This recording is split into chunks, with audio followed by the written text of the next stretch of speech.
What's the date, by the way? The 2nd. Okay. September 2nd. Okay.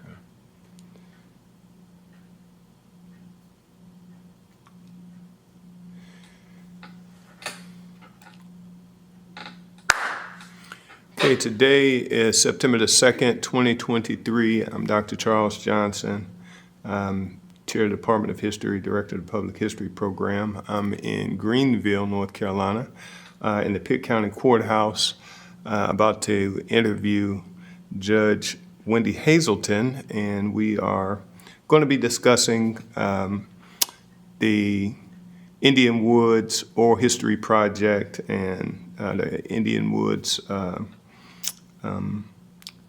community history, as well as the Smallwood family history. Okay, so if you will, just give me your full name and when and where you were born. I am Wendy Denise Smallwood Hazelton. My birth date is February 24, 1975, and I was born in Hereford County, North Carolina. Okay, so let's talk a little bit about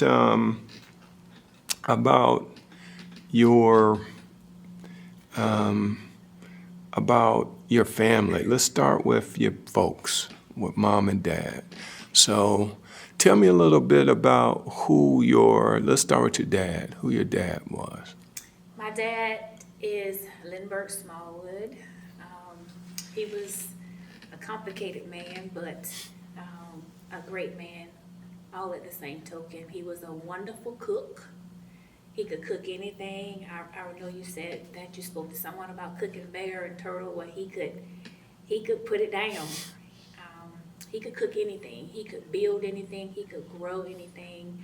He was definitely a complicated man, but he was a man that was very quiet too. If you wanted to know something, you had to ask him a question, and he would answer your question, and that would be it. There was no extra. But when I say complicated, I mean that he also had a substance abuse issue as well. He loved alcohol, and that was part of his downfall. But taking all of that into consideration, he was my dad.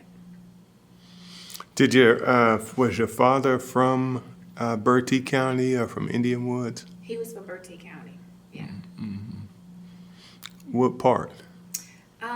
From my understanding, he grew up in the Windsor area.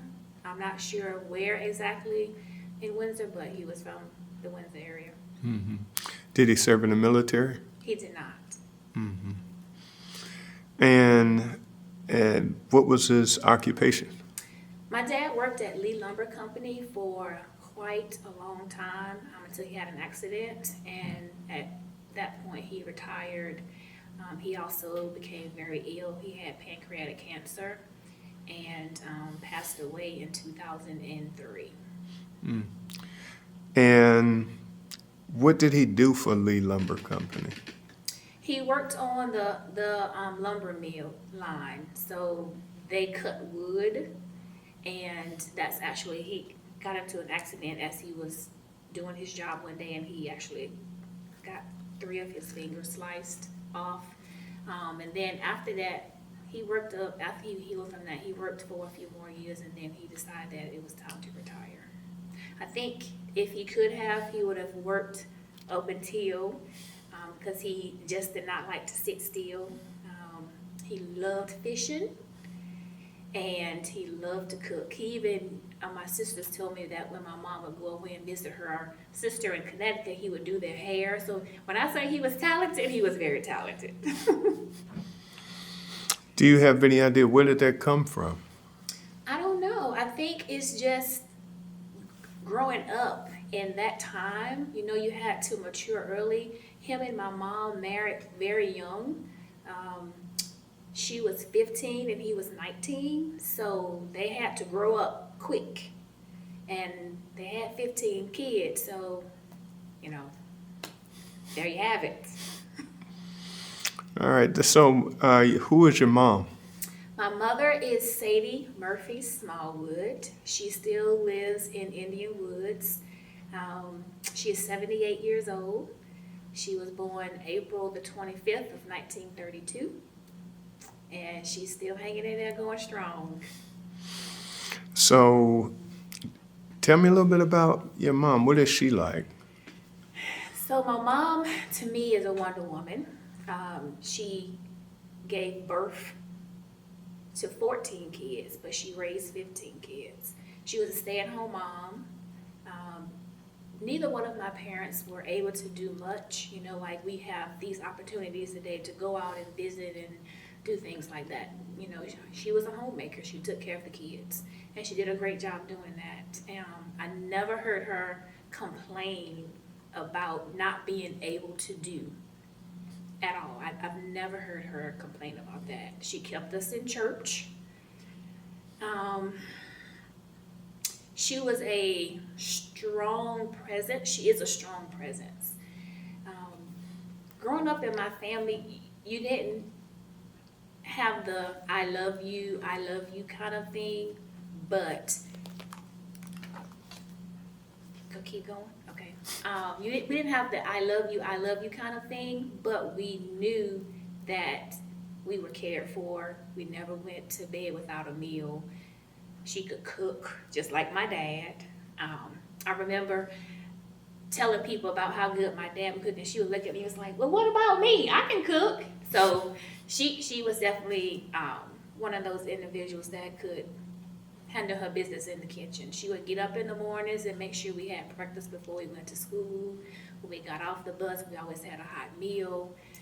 And she was just that mom. Mm-hmm. And you said she's a Murphy? She's a Murphy. Okay, Yeah. where are the Murphys from? Well, her family is scattered all about. Most of her family now lives in Connecticut, but she is also from that Bertie County area.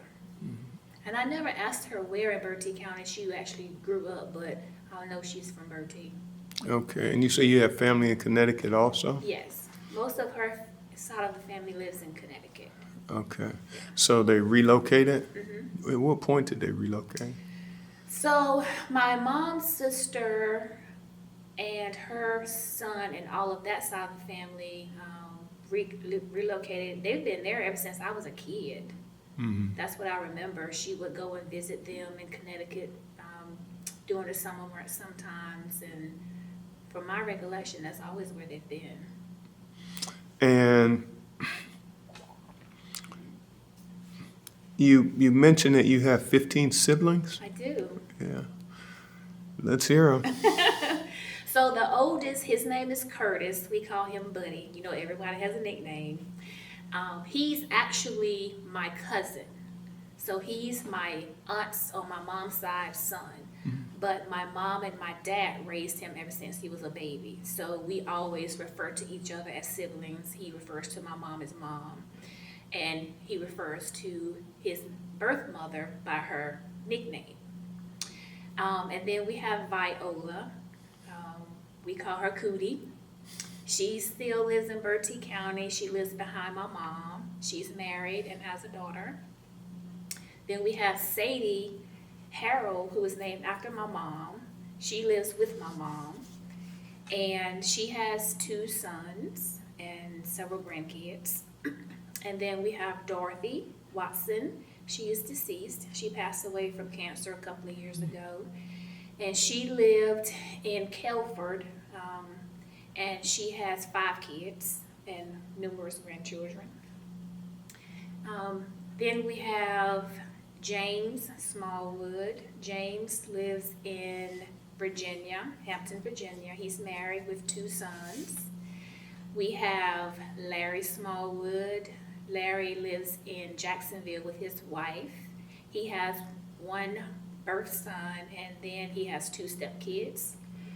We have David Smallwood. He lives in Maryland with his wife, and they have 2 kids, 2 sons. We have Rosa Speller. She lives in Windsor with her husband, and she has 2 sons and several grandchildren. We have Robert Smallwood. He is currently still serving in the Navy Reserves, and he has a daughter and a stepson, and he is actually right now in the Dubai area in the reserves. He's been there for many, many years, but his home is in Atlanta, Georgia, where his wife is. We have Michael Smallwood. He lives here in Pitt County. He has a wife and he has a daughter and several stepchildren and a couple of grandkids. The youngest name is Kim Smallwood, Christian. She lives in Hope Mills, which is near Fayetteville, and she has 2 sons. You have myself. I'm here in Pitt County. I have a husband, one daughter that we adopted a few years ago. She's 3, and I have 2 stepchildren. I think that's everybody. So, when you all were younger, Oh, I forgot 3. I forgot 3. Okay. We have, 2. We have Derek Smallwood. He lives in Florida with his wife, and he has 2 kids. And we have Thomas Smallwood. He lives in Pitt County, and he has 3 children. and which one are you? I am number 13. So when you all were smaller, how did you all entertain yourself? We played outside. We played in the woods. We climbed trees. We caught grasshoppers. We caught tadpoles. We went at night. We would catch fireflies, and we would make our own like little volleyball net. We had a wire in the back of our yard that was my dad had hooked something up, and it would droop in the middle, and so we would use that as a volleyball net. We were creative. We loved playing in the mud, and we had a lot of trees in our yard. So when the needles would fall down, we would play in the needles. I mean, it's kind of anything. And where did you go to school? I went to elementary school at West Bertie, and that was in Lewiston, and then I went to high school at Bertie Senior High. Okay. And your elementary school, was that racially integrated? Yes, it was.